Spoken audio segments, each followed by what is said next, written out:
Mukhang hindi na alam ng boksingero na ito kung nasaan na siya matapos makatikim ng hagupit ng kamao ng ating kababayan.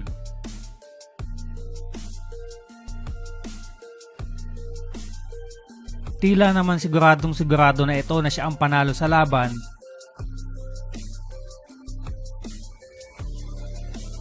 Subalit muli na naman itong napahiya matapos i-anunsyo na siya pala ang natalo.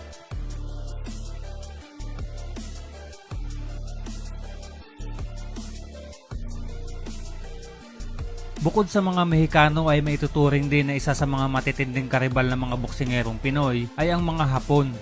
Panigurado na nga ang entertainment kapag ang dalawang lahi na ito ang nagharap sa ibabaw ng lona. レジェンドソレア左フックを返していった井上抱いていました左を差し込まれてきたそして右の前へ打ち込まれてきた一瞬ひるんだが井上 Parehong palaban at parehong walang balak na umuwing talunan ng mga boksingero ng dalawang bansa. Kaya naman sa tuwing maghaharap ang mga ito ay binibigay na ng mga ito ang lahat para lamang manalo sa laban. Kaya naman kahit na ilang beses bumagsak ay pilit pa ding tatayo para tapusin at manalo sa laban.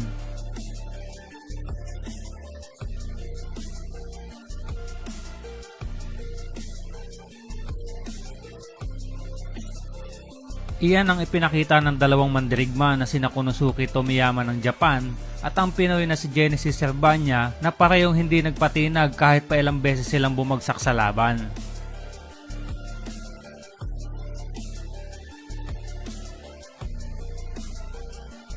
June 27, 2013 na magkaharap ang Noy undefeated WBO Asia Pacific Super Bantamweight Champion na si Genesis Servania kontra sa itinuturing noon na pinakamatinding pagsubok sa karir nito na si Konosuke Tomiyama.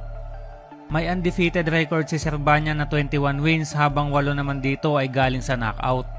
Habang ang Hapon naman na si Tomiyama ay may record na 23 wins with 8 knockouts habang 5 naman ang talo nito. Ating balikan ang isa sa pinakamaksyong laban sa pagitan ng Pilipinas at Japan na nauwi naman sa hindi inaasahang pangyayari. Sa unang round pa lamang ay nagkabigayan na agad ng knockdown ng dalawa kung saan bumagsak ng 2 beses ang ating kababayan habang maaga namang natikman ng Hapon ng kanyang unang knockdown.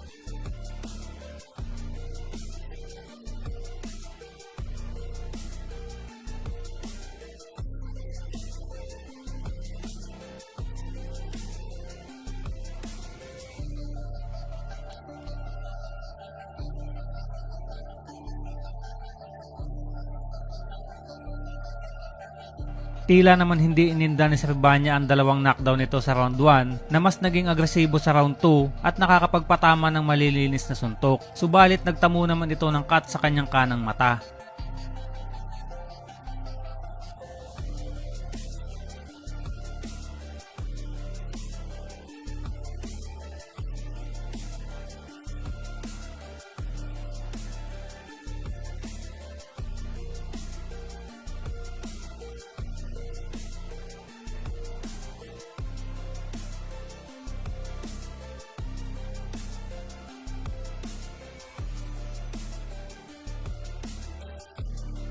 Sa round 3 naman ay hindi alintana ng ating kababayan ang cut sa kanyang mata at patuloy pa din sa pagpipressure sa Hapon hanggang sa muli itong maka-score ng knockdown.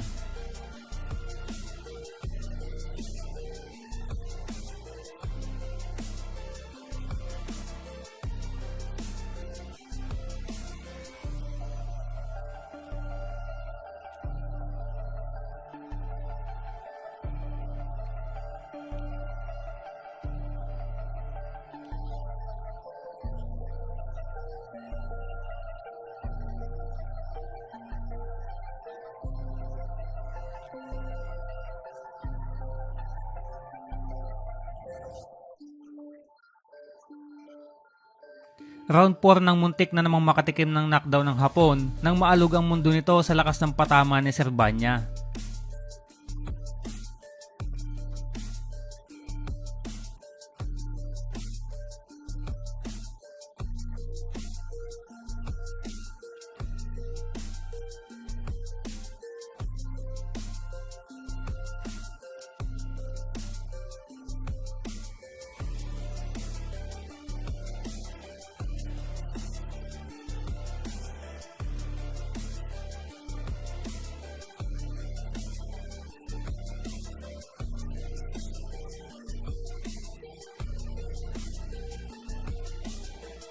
Sa round 5 ay tuloy-tuloy ang paglamang sa patamaan ng agresibong si Servania na halos kumonekta ang lahat ng ibinabato nito sa kanyang kalaban.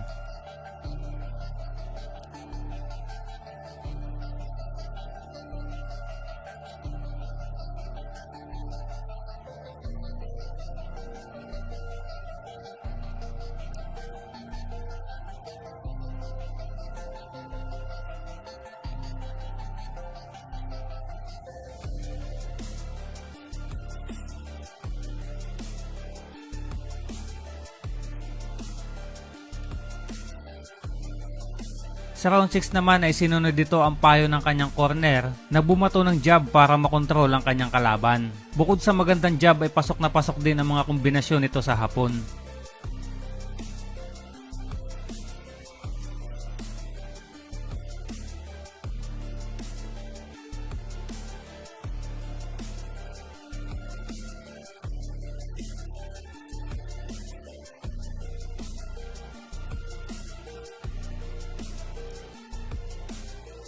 Sa round 7 naman ay binabayo na ng ating kababayan ang bodega ng Hapon, subalit matibay din si Tomiyama na sumasagot sa suntok na sinasalo nito.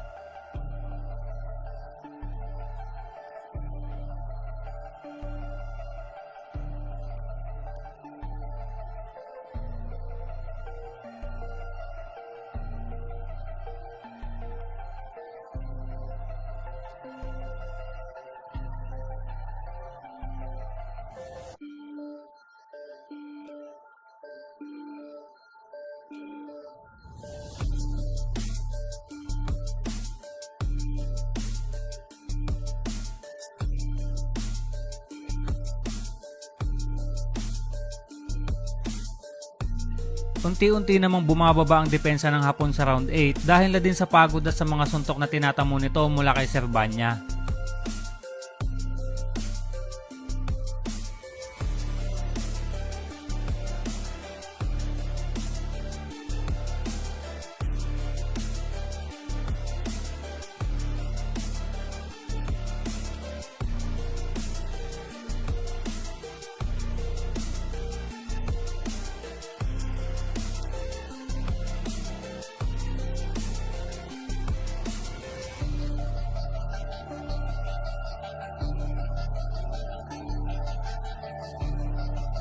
Pagsapit naman ng round 9 ay muli na namang nagkaroon ng cut si Servania sa kanyang mata mula sa accidental headbutt.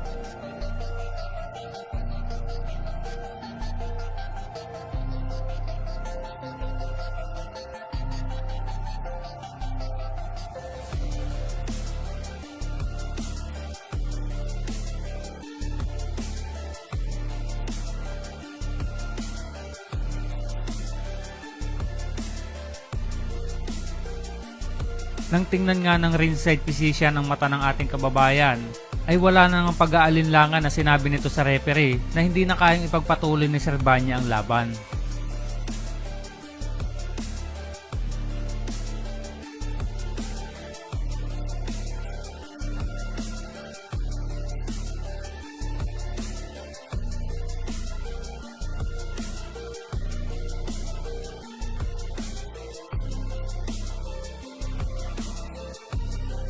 Agad-agad namang nag-celebrate ang Hapon sa pag-aakala na siya ang nanalo dahil itinigil ang laban. Wala ngang paglagyan ng tuwa nito dahil ine-expect na nga nito na hindi siya mananalo sa laban, subalit dahil sa injury ay mukhang makakatikim ito ng milagro. Subalit ayon naman sa WBO ay kung galing sa aksidentал at hindi galing sa suntok ang cut na tinamo ng boksingero ay hindi otomatikong talo na ito at sa halip ay ang scorecard pa din ng mga hurado ang pagbabasehan kung hanggang saang round natigil ang laban.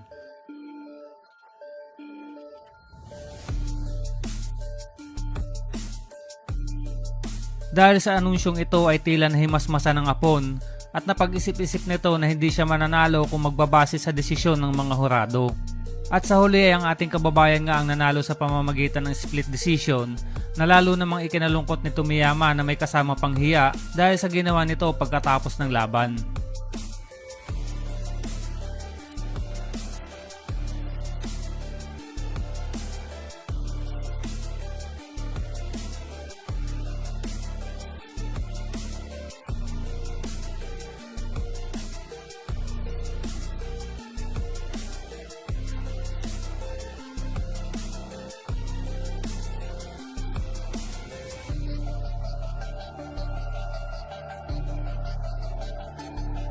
Pagkatapos nga ng panalong ito ay nagkaroon pa ng 7 sunod-sunod na panalo ang ating kababayan bago ito tinalo ng WBO Featherweight Champion at kapwa undefeated na si Oscar Valdez taong 2017.